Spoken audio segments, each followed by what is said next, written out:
मेरी दिली ख्वाहिश है कि हमारे बस्ती के बच्चे पढ़ने लिखने में आगे आए। इसीलिए मैंने फैजुल्लाह चिश्ती को, कलीमुद्दीन को, जहीरुद्दीन को और स्वप्निल दीक्षित, मेरे MBA अमेरिका से करा इन लोगों ने, BTech IIT खड़गपुर से करा। इनकी बहुत छोटी सी फैमिली थी, लेकिन इनके घर में इनकी बहन डॉक्टर भी है फौज के अंदर। और मेरा दिली ख्वाहिश यही है कि हम लोग अपने बस्ती के लोगों को आगे बढ़ाएं पढ़ने में। बच्चों के काउंसलिंग की जरूरत है, उनके जो शक हैं, सवाल हैं, उनका सेटिस्फैक्टरी जवाब देना जरूरी है। बच्चे के किसी भी सवाल को हमको सप्रेस नहीं करना है। ये तो माँ बाप की ड्यूटी है ना कि उन्हें देखना चाहिए कि बच्चा हमारे फोन में कर क्या रहा है। बच्चों को भी ध्यान देना चाहिए कि हमें अपने लिमिट क्रॉस नहीं करना चाहिए कभी कभी। कि इंसान को बदतमीजी की हद तक जिज्ञासु होना चाहिए। मतलब किसी भी मोड़ पर जाकर के ये नहीं होना चाहिए कि ऐसा है तो ऐसा है, फिर तो वही ना, आप लहर उठेगी वो डिसिप्लिन नीचे खींच देगा। मैं मोबाइल नहीं चलाती हूँ, मैं अपने पापा का मोबाइल जब यूज़ करती हूँ जब मुझे कोई काम होता है। मैं फालतू मोबाइल यूज़ नहीं करती हूँ, ना ही पापा मेरे देते हैं, क्योंकि मेरे परिवार में ऐसा नहीं होता है।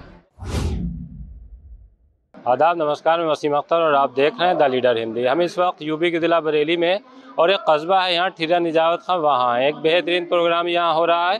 ख़ास तौर से ये प्रोग्राम जिन लोगों ने कराया है उनको आज से पहले आप लंगर कमेटी के तौर पर जानते थे। जब आला हज़रत का उर्स होता था, आप वहाँ जो ज़ायरीन आते थे उनको खाना खिलाते थे। लेकिन ये एक बदली हुई सोच और नज़रिए का सबूत है कि आपने एक बेहतरीन प्रोग्राम कराया है। तालीम जिस तरह से बदलाव चाहती है, अब से 10 साल पहले तालीम का पैटर्न था वो दूसरा था, लेकिन अब जिस तरह से चेंज आ रहे हैं और आला तालीम को लेकर के बच्चों को किस तरह से तालीम दिलाई जाए, ख़ास तौर से कि वो दीन के भी करीब रहें, उसी को लेकर आपने आज प्रोग्राम किया था। बड़ी हस्तियां इस प्रोग्राम में आई। मौलाना सैयद मोहम्मद फजलुल्लाह चिश्ती आए थे और भी कई लोग हैं। एक अमेरिका रिटर्न है जो वहाँ से तालीम हासिल करने आए हैं, वो भी बच्चों को ये बताने के लिए आए हैं कि तालीम किस तरह से हासिल करने चाहिए और कैसे वो ज़मीन से फलक छू सकते हैं।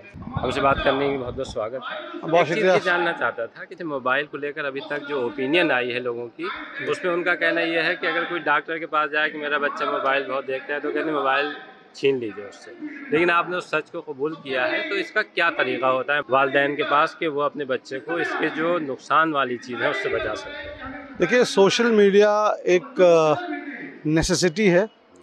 आज होमवर्क, प्रोजेक्ट, ट्यूटोरियल्स ये सब आ गए हैं और ज्ञान और बहुत से ऑनलाइन पोर्टल्स हैं, एजुकेशनल पोर्टल्स हैं जहाँ पर एजुकेशनल मटेरियल मौजूद है और बच्चों को वो एक्सेस करना पड़ता है। तो हम सोशल मीडिया को एक्सेस करने के लिए, या घर में आपके पास डेस्कटॉप हो, लैपटॉप हो या मोबाइल हो, तो mobile has become a part of education system. ख़ासकर कोरोना में जो लॉकडाउन रहा उसमें इसकी और ज़्यादा इम्पोर्टेंस सामने आ गई। तो हमने पेरेंट्स को यही कहा कि आपको अपने बच्चे को मॉनिटर करना पड़ेगा और काउंसलिंग करनी पड़ेगी।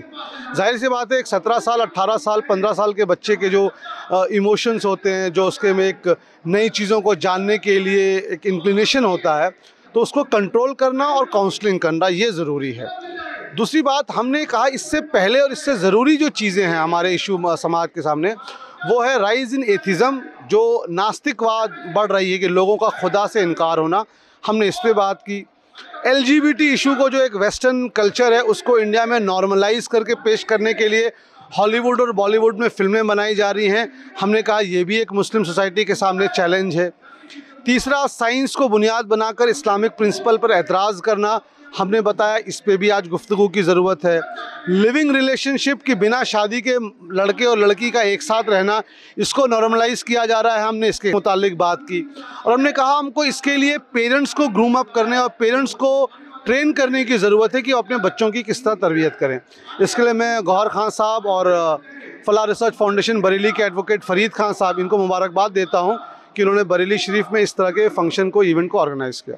देखा ही जा रहा है कि जो ख़राब चीज़ें हैं उनका बहुत ज़बरदस्त शोर है। इस तरह के कार्यक्रम वाकई मुझे भी एक बहुत अच्छा लगा, गौहर खान की पहल, क्योंकि हम आपको लंगर कमेटी के तौर पर जानते थे। जी। लेकिन ये उससे बहुत एक तरह से ये समझ लीजिए कि बहुत आगे की सोच है। ये देखिए, बदले हुए नज़रिया की। अब मैंने गौहर खान साहब को ये कहा कि भाई, एक ज़माने से आप लंगर चला रहे हैं और यकीनन गरीबों को, परेशान में जो परेशानी की हालत में लोगों को खाना खिलाना एक बहुत बड़ा कार्य सवाब है, इंसानियत का काम है। लेकिन हमने गौहर खान साहब को कहा कि भाई ये इस तरह के फंक्शन भी हमारे समाज की ज़रूरत है। हमको लगता है कि समाज को सिर्फ रात के जलसे और खाना खिलाने की ज़रूरत है, नहीं। आज पेरेंट्स के काउंसलिंग की, बच्चों की तरबियत की, मैनेज काउंसलिंग सेंटर्स की, इस तरह के फंक्शन की ज़रूरत है। और हमारी जो फाउंडेशन है फलाह रिसर्च फाउंडेशन, हम इसके थ्रू ऐसे ही प्रोग्राम्स को प्रमोट करते हैं। मेरा कहने का मतलब ये था कि जिस तरह से शोर ख़राब चीज़ों का है जी, कि बहुत सी ऐसी चीज़ों का शोर सुनाई दे रहा है कि जो झूठ भी है, जी, और वो झूठ इस तरह से सच साबित हो रहा है कि क्योंकि उसका चर्चा बहुत ज़्यादा हो रहा जी। है। ऐसे में जो सच है, जैसे अगर हम दीन इस्लाम की बात जी। करें तो सच है, जी। जो बातें आपने बताई वो वाकई जो बुजुर्ग बैठे होंगे वो एग्री होंगे उससे, लेकिन उनसे इन बच्चों को कैसे उनके करीब लेकर आया जाए, उसका क्या तरीका हो? हमने बताया था बच्चों के काउंसलिंग की ज़रूरत है, उनके जो शक हैं, सवाल हैं, उनका सेटिस्फैक्ट्री जवाब देना ज़रूरी है। बच्चे के किसी भी सवाल को हमको सप्रेस नहीं करना है और बच्चों को बताना है। मैं एग्जांपल देता हूँ, बहुत क्लियर एग्जांपल, मैं किसी खास कोल्ड ड्रिंक का नाम नहीं लूँगा। आप अपने बच्चों को बताइए कि ये कोल्ड ड्रिंक है, इसके अंदर जो इंग्रेडिएंट्स हैं, जो चीज़ें शामिल हैं, उनको जूम अप करके पढ़िए, वो पता लगेगा वो सब जाकर आपके स्टमक लाइनिंग को, एपिथेलियल सेल्स को गला देती हैं। लेकिन चूंकि हर गर्मी के मौसम में कोल्ड ड्रिंक्स के बहुत प्रचार होता है, बच्चे उसकी तरफ इंक्लाइन हो जाता है। दूसरा एग्जांपल दूंगा, इतने सारे मिल्क ड्रिंक का नाम आ रहा है, मैं फिर किसी ब्रांड का नाम नहीं लूँगा कि ये डालेंगे तो आपके बच्चे की हड्डी मजबूत हो जाएगी, ये पिएंगे तो बढ़ जाए। आप अपने बच्चों को बोलिए कि इसको जूम अप करके देखिए, इसमें शुगर जो है 90% है। तो इसी तरह कोई च्यवनप्राश का ब्रांड है, बहुत सारे कंपनी का च्यवनप्राश है, उसमें जो चीज़ें आप बच्चों को जूम अप करके दिखाइए कि देखिए इसमें ये चीज़ें हैं, लेकिन दुनिया इसको अपना रही है। यानी आप अपने बच्चे को रैशनली, साइंटिफिकली ये प्रूव कीजिए कि हर चीज़ जो चमक रही है और हर चीज़ मीडिया जिसका प्रोपोगेट कर रहा है वो सही नहीं होती है। अल्लाह के रसूल ने फरमाया कि निकाह आसान कीजिए, लेकिन आजकल शादियां और निकाह बहुत मुश्किल होते हैं। जी, देख आज के फंक्शन में हमने इस टॉपिक को बहुत ज़्यादा कवर नहीं किया है। हमने आज बात की कि इंशाल्लाह अगले इवेंट में इस्लाह माशरा पे काम करेंगे। जहेज़ एक समाज का एक बहुत ही भयानक और बुरा एक हिस्सा बन चुका है। लोग अपने बच्चों को पढ़ाते हैं तो ये उम्मीद करते हैं कि आप जब बच्चे को पढ़ाई में जो खर्च किया वो हम जहेज़ के ज़रिए लें। बहुत गलत है, इस्लाम इसकी मजम्मत करता है। और जो लोग जहेज़ मांगते हैं, मैं अक्सर ये कहता हूँ, वो यही ऐलान कर रहे हैं कि हमारा बेटा निकम्मा निकट्टू है, वो कमा नहीं सकता, और आपकी बेटी जो पैसा लेकर आएगी उससे हमारा घर चलेगा। तो इसको दूर करने के लिए एक जुर्म तो है ही है, इंडियन कानून के मुताबिक एक गलत काम है, जेल की सज़ा है जो लोग जहेज़ मांगेंगे।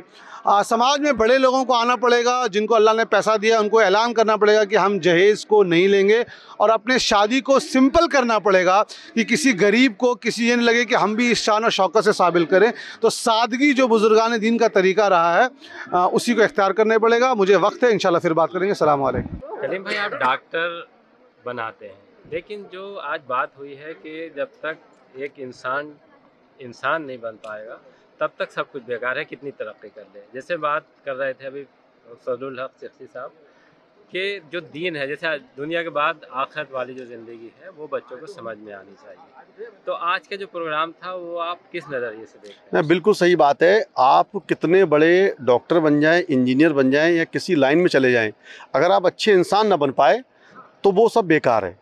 लेकिन जो बात है कि किस तरीके से प्रोग्राम हुआ, किस तरीके से देख रहे हैं, तो दीनी तालीम के साथ साथ दुनियावी तालीम हासिल करना बहुत ज़रूरी है। ये वक्त ऐसा है, इस वक्त में हम सबको मिलकर एजुकेशन पे काम करना है, और एजुकेशन इतनी आगे मत पहुंचा देना कि हम दीनी बातें भूल जाएं। तो ऐसे जो छोटे छोटे सेमिनार, छोटी छोटी कॉन्फ्रेंस होंगी, इससे हम यही पैगाम देना चाहेंगे कि दीनी दुनियावी तालीम दोनों एक पैरा लेकर चलें। अगर हमने ये काम कर लिया तो हमारी दुनिया में भी कामयाबी है इंशाल्लाह, और आखिरत में भी हमारी कामयाबी। आपको क्या लगता है कि दुनिया और जो आखिरत है या दीनी और दुनियावी तालीम है उसमें किस तरह से तालमेल बैठा सकते हैं? आज के माहौल को देखकर दुनियावी तालीम भी बहुत ज़रूरी है और दीनी तालीम भी बहुत ज़रूरी है। दीनी तालीम इसलिए ज़रूरी है कि अगर दुनियावी तालीम पा ली, बच्चा डॉक्टर इंजीनियर बन गया तो अपने बूढ़े माँ बाप की वो खिदमत नहीं कर पाता है, आखिरत की तैयारी भी नहीं हो पाती है, क्योंकि वो मॉडर्न ज़माने में आ गया और बहुत सी गलतियाँ और गुनाह करता रहता है। मैं हाजी मोहम्मद इकबाल एडवोकेट हूँ, और अल्लाह का करम है मैं MP MLA किसी के पास नहीं जाता, अपने सारे काम दुनिया के अपने बल पर निपटा लेता हूँ। कहीं किसी को एक पैसा नया रिश्वत भी नहीं देता हूँ, सिर्फ इसलिए कि मेरे पास दुनियावी तालीम है। इसलिए आज के वक्त में दीन और दुनिया बहुत ज़रूरी तालीम है। सर उठा के ज़िंदा रहना है तो दीनी तालीम बहुत ज़रूरी है, और आखिरत की वो करना है तो दीनी तालीम ज़रूरी है। मैं ये चाहता हूँ कि हमारे बच्चे IAS बने, डॉक्टर बने, इंजीनियर बने, और जब नमाज जनाजा अदा करने की वक्त आ जाए तो नमाज जनाजा उसकी इमामत कर दें। प्रोग्राम किस तरह से सीख देने वाला लगा आपको? सबसे बड़ी बात यह है कि बच्चों के साथ में उनके वालिदे और वालदाएँ जो आई, जो माँ की गोद प्रथम पाठशाला कही गई है, तो वो आगे जाके उन बच्चों की जो आने वाली नस्ल भी है उसके लिए भी वो तैयारी हो जाएगी कि वो दीन पे भी चले और दुनिया पे भी है। लेकिन दुनिया पहले नहीं है, पहले दीन है। दीन माँ की गोद में जब बच्चा होता है तो वो लोरी के हिसाब से भी उसको दीन की बात सिखाती है, स्कूल में जाकर दुनियावी तालीम ली जाती है। तो दीन की तालीम कंपलसरी है और दुनियावी तालीम भी कंपलसरी है। तो आज जब आप यहाँ आए हैं तो क्या सीख देना चाहेंगे? देखिए, तो बहुत बड़ी बात आपने कही कि मैं क्या सीख दूंगा। मेरे ख्याल से अगर हम बच्चों को देखें तो उनसे 4 सीखें खुद ही मिल जाती हैं। लेकिन कामयाबी का रास्ता, अमेरिका तक आप पहुँचे, वो रास्ता कैसे इन लोगों का भी तय? उसमें सबसे पहले ये देखना पड़ेगा कि कामयाबी कहते किसको हैं। क्या अमेरिका पहुंचना कामयाबी है, या फिर अपने समाज में बेहतर योगदान दे पाना वो बड़ी कामयाबी है। एक जो अच्छी तालीम है, जैसे माना ही जाता है कि जो अमेरिका पढ़ के आया उसको थोड़ा सा अलग समझा जाता है। नहीं, ये सब देखिए ऐसा है कि साक्षरता और शिक्षा ये दोनों अलग बातें हैं। और मुझे लगता है बहुत ज़्यादा साक्षर लोगों के मुकाबले मुझे गौहर भाई ज़्यादा शिक्षित लगते हैं। तो एजुकेशन और लिटरेसी में काफ़ी फ़र्क है। जैसे वो और भी लोगों ने बात कही कि सिर्फ डिग्री जमा कर लेने से स्कॉलरशिप नहीं आती है।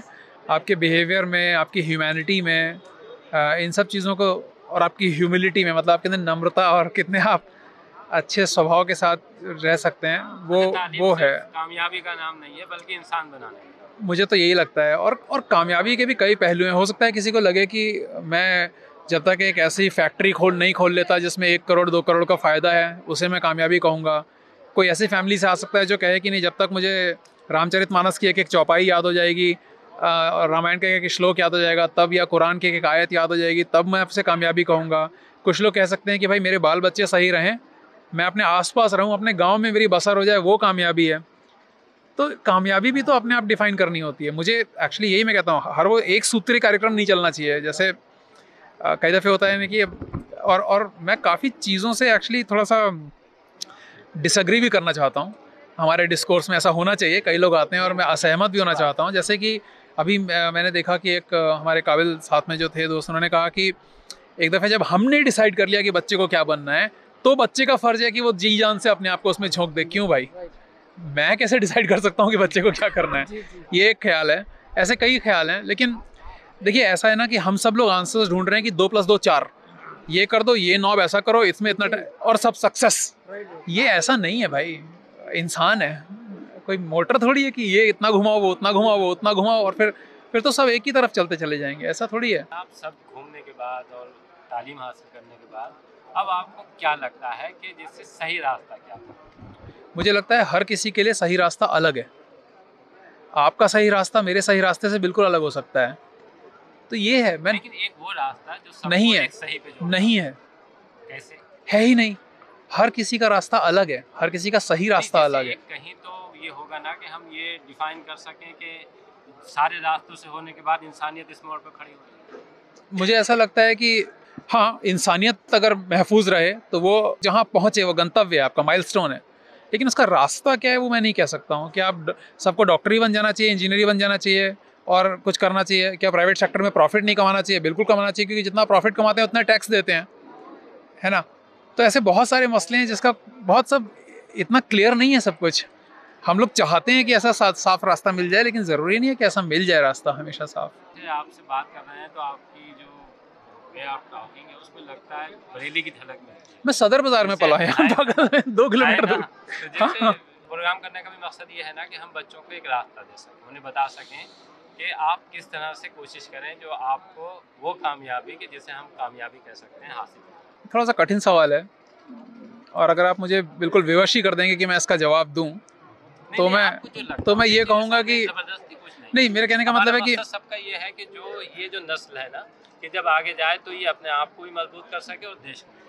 मुझे ऐसा अब मैं बहुत अजीब सी बात कहूँगा, ठीक है मुझे ऐसा लगता है कि इंसान को बदतमीज़ी की हद तक जिज्ञासु होना चाहिए। मतलब किसी भी मोड़ पर जाकर के ये नहीं होना चाहिए कि ऐसा है तो ऐसा है। अच्छा, सवाल की जो उसमें वो बदतमीज़ी की हद तक जानी चाहिए। ऐसा है तो क्यों है, और मैं बार बार कह रहा हूँ, वो बदतमीज़ी की हद तक होना चाहिए।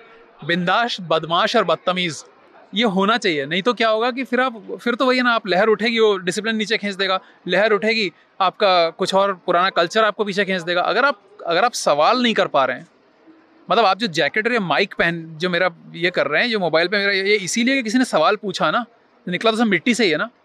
अगर हम बस मिट्टी हमारी माता ही करके रुक जाते तो लोहा भी नहीं बनता, जैकेट भी नहीं बनती, माइक भी नहीं बनता, और फिलॉसफी भी नहीं बनती, रिलीजन भी नहीं बनता, इस्लाम भी नहीं बनता। किसी ने सवाल पूछा होगा। एक टाइम था जब इस्लाम बना, या मतलब मुझे जितना पता है, मैं जानता नहीं हूँ, बहुत स्कॉलर नहीं हूँ इस बारे में, पर शायद किसी ने सवाल पूछे होंगे, किसी ने नई चीज़ लिखी होगी तभी बना होगा। तो जो उनके पहले रहे होंगे, उन्हें दिक्कत हुई होगी उस बात से।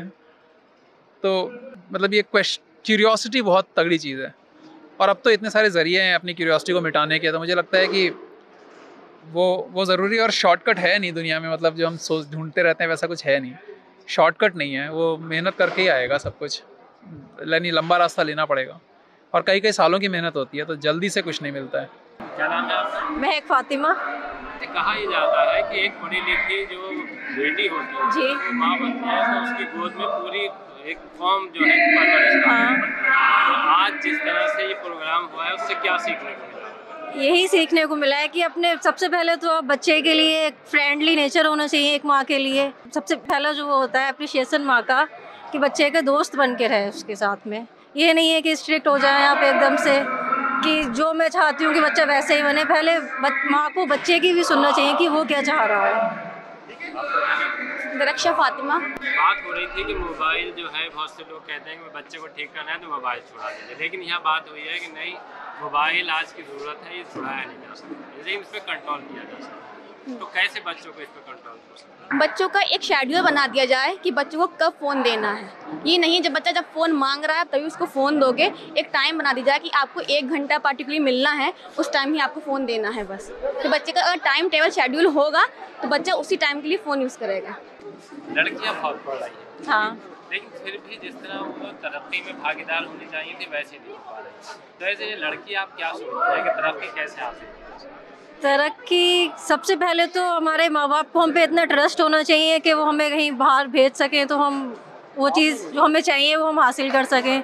और इस टाइम में माहौल इतना ख़राब है कि लड़की खुद से अकेले तो आगे नहीं बढ़ सकती। हम सोचते हैं कि हम इतने मॉडर्न हो गए हैं कि हम कुछ भी कर सकते हैं आगे जाके, तो लेकिन ये चीज़ गलत है कि हम अकेले खुद कुछ नहीं कर सकते। हमें घर का भरोसा जीतना। जी, पहले घर का भरोसा जीतना चाहिए, फुल सपोर्ट चाहिए हमें फैमिली का, कि वो हमें इतना ट्रस्ट कर सके कि हम उनको कुछ करके दिखा सकें। क्या नाम है बेटा?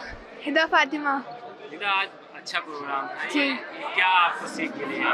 हमको ये सीख मिली कि बच्चों के लिए स्ट्रिक्ट नहीं होना चाहिए, फ्रेंडली नेचर होना चाहिए। स्ट्रिक्ट होना चाहिए टाइम पे कि बच्चा बिगड़ ना जाए, और बच्चों को ध्यान देना चाहिए कि वो क्या कर रहे हैं पूरे टाइम, और पढ़ाई में वो ध्यान दे रहे हैं नहीं दे रहे हैं। जैसे आजकल मोबाइल बहुत बड़ी चुनौती बन रहा है कि इससे बिगाड़ पैदा हो, तो कैसे इसको रोक सकते हैं? या आप जैसे आप भी मोबाइल इस्तेमाल करते हैं? पर इसकी तो माँ बाप की ड्यूटी है ना कि उन्हें देखना चाहिए कि बच्चा हमारे फ़ोन में कर क्या रहा है। बच्चों को भी ध्यान देना चाहिए कि हमें अपने लिमिट क्रॉस नहीं करना चाहिए कभी कभी।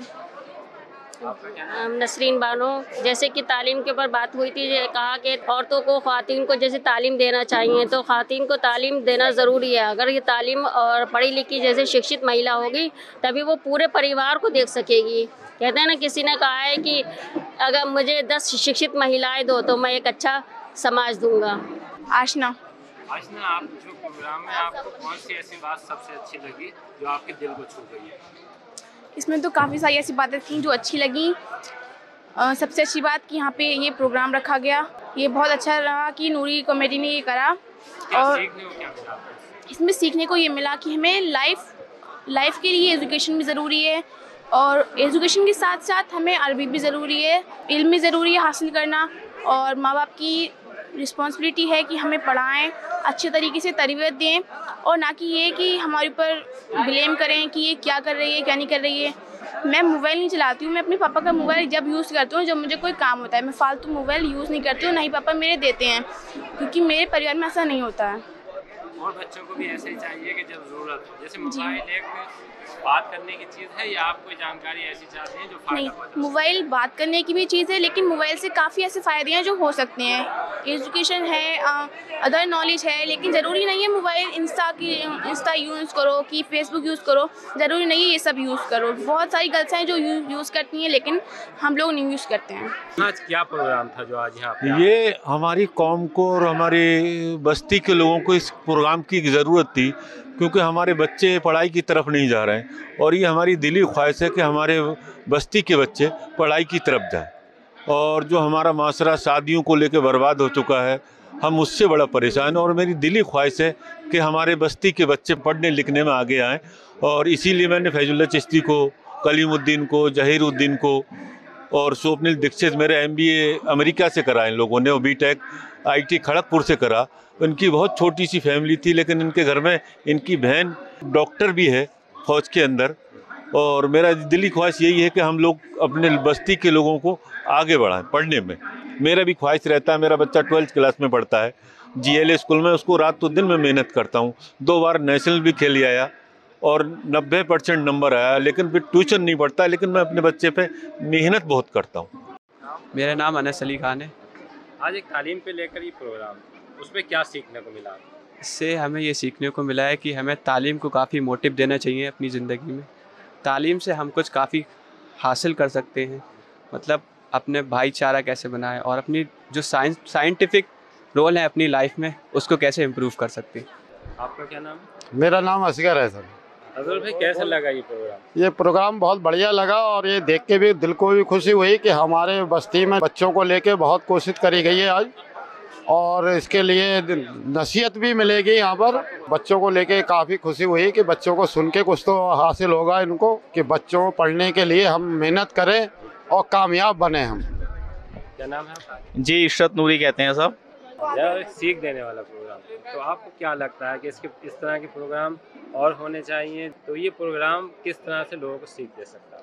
देखिए, ये प्रोग्राम हमारे समाज की बहुत बड़ी ज़रूरत है, और आज हमारा जो दौर है वो कितनी ज़बरदस्त चुनौतियों से गुजर रहा है। हमारे जो पेरेंट्स हैं उन लोगों को भी इस पर पूरा फोकस करना चाहिए कि जिस तरह के जो प्रोग्राम हो रहे हैं, मोटिवेशनल प्रोग्राम हो रहे हैं, एजुकेशन को लेकर के प्रोग्राम हो रहे हैं, हम अपने बच्चों को उन प्रोग्राम्स में लेकर के जाएं, और जो उनकी परेशानियां हैं, जो दिक्कतें हैं, वो इन प्रोग्राम में आकर के काफ़ी हद तक कम हो सकती हैं। और रही कम तादाद की बात, तो हमारे समाज के अंदर अभी जागरूकता की कमी है। वो जागरूकता लोगों में आहिस्ता आहिस्ता आ रही है। माशाल्लाह ये दोबारा से यहाँ थिरिया के अंदर प्रोग्राम किया गया है, अब से पहले भी एक प्रोग्राम किया जा चुका है।